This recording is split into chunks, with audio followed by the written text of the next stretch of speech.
14 de abril de 1912, el Titanic se estrelló contra un enorme iceberg y se hundió. Sí, ya lo hemos abarcado, pero ¿y si esta vez utilizamos el hielo para llevar el barco a la superficie? Esto requiere varios miles de metros de malla metálica y un montón de nitrógeno líquido. Nuestro objetivo es meter al Titanic en un enorme bloque de hielo que eleve al barco a la superficie. Para ello hay que rodear el pecio en la red metálica y cubrirlo con nitrógeno líquido. El primer problema al que te enfrentas es la imposibilidad de envolver el barco completamente. Tienes que levantarlo un poco de alguna forma para poner la malla debajo de él. Digamos que por algún milagro lo consigues. Luego necesitas transportar cientos de grandes tanques de nitrógeno líquido. Estás bajo el agua, abriendo los depósitos, y hace tanto frío que el agua helada del océano Atlántico luce como si estuviera hirviendo. El nitrógeno solo chisporrotea, se disipa, y ciertamente no crea un bloque de hielo alrededor de la red.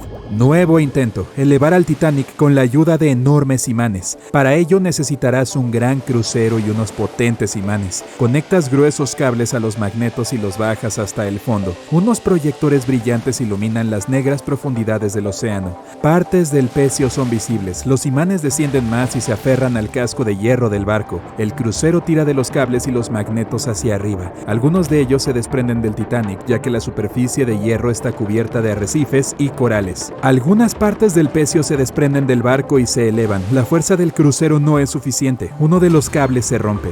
No solo el peso de cada una de las partes del Titanic, sino también la colosal presión del agua interfiere en la operación. El barco hundido no puede ser levantado completamente, solo sus pequeñas partes. Ya hubo un intento de alzar al Titanic por partes. La operación, que costó $5 millones, fracasó. Se fijaron eslingas de nylon a una gran parte del pecio. Los otros extremos de esta se conectaron a los motores diésel. Para toda la operación se utilizó un mini submarino. Se sacó un pedazo del Titanic de 21 toneladas, pero una de las eslingas se rompió por la fuerte presión del agua. Entonces, uno a uno, los demás cables empezaron a romperse y un enorme trozo cayó al fondo del mar. Para ese momento, todos los participantes en la operación de rescate se habían quedado sin provisiones y estaban muy lejos de la costa más cercana, así que decidieron no hacer un segundo intento. Se escribió un libro y se hizo una película sobre cómo se levantó al Titanic con aire comprimido. En realidad, nadie intentó esta operación. Para hacerlo se necesitarían varios cientos de grandes cilindros de aire comprimido. Al principio los instalas dentro del casco del Titanic y esperas a que tiren del barco hacia la superficie. En cuanto se bajan los cilindros bajo el agua, inmediatamente flotan hacia arriba. Esto complica enormemente la operación. Hay que sujetar los botes con cables y tirar de ellos hasta el fondo utilizando un potente submarino. O mejor aún, varios de ellos. Debido a la alta presión, los cilindros podrían estallar. En este caso, la onda expansiva golpearía otros cilindros y provocaría una catástrofe. Demasiado caro e inseguro. El plan más costoso y complejo para elevar al Titanic es probablemente aquel en el que los científicos extraen de alguna manera el hidrógeno y el oxígeno del agua del océano. Luego, estos elementos extraídos deben llenar contenedores especiales. Estos depósitos se fijan al barco, entonces este subiría a la superficie. Aunque se extraiga el oxígeno y el hidrógeno de millones de toneladas de agua, el resto del agua del océano lo sustituirá. Una máquina que sea capaz de ese filtrado debería costar miles de millones de dólares, o se puede conseguir un elemento químico que utilice una reacción en cadena para purificar toda el agua.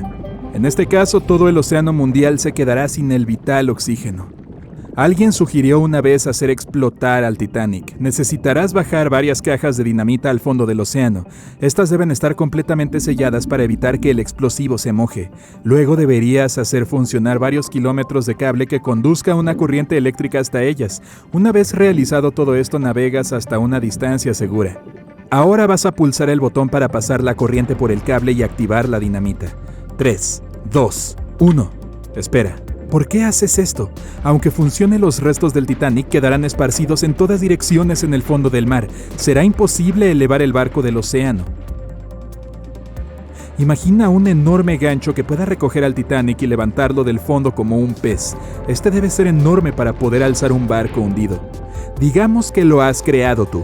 Luego, estás en un enorme crucero que navega hasta el lugar del accidente y baja el gancho como un ancla. Cae justo sobre el Titanic, pero no se aferra a él.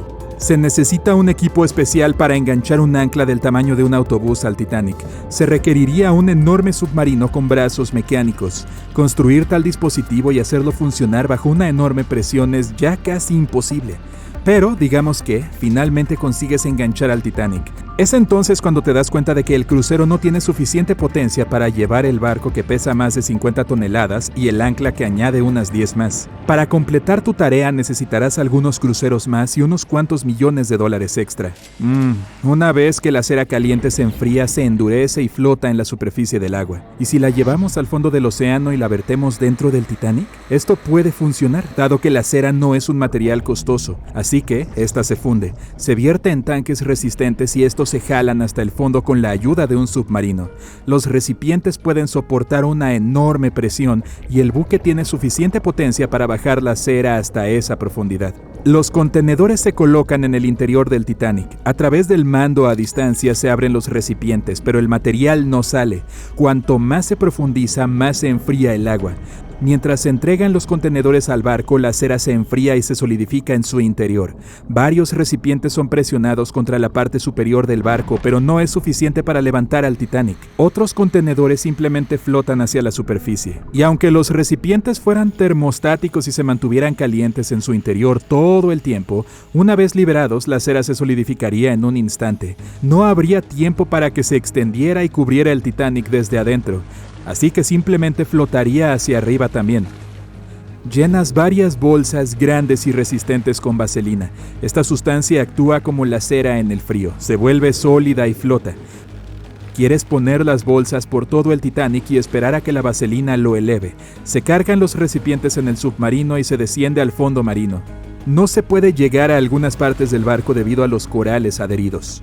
Decides descargar todas las bolsas en un solo lugar, pero en cuanto sacas la vaselina del submarino, los recipientes se rompen debido a la fuerte presión. Trozos sólidos de vaselina flotan hacia arriba empujados por el agua. Misión fallida. La idea más loca es llenar el Titanic con millones de pelotas de ping pong.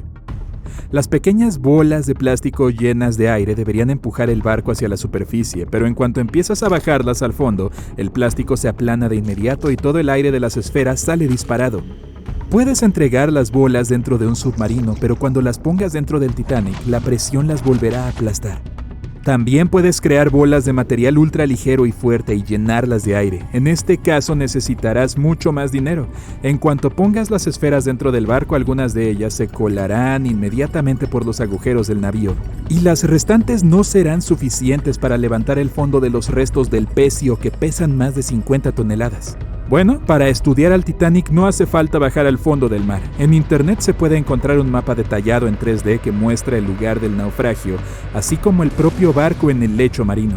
Para obtener una imagen realista del Titanic, los investigadores utilizaron tecnologías de sonar y robots submarinos, que tomaron más de 10.000 fotografías del barco hundido. Entonces, ¿tú qué piensas? ¿Dejarlo en paz? Sí, yo también.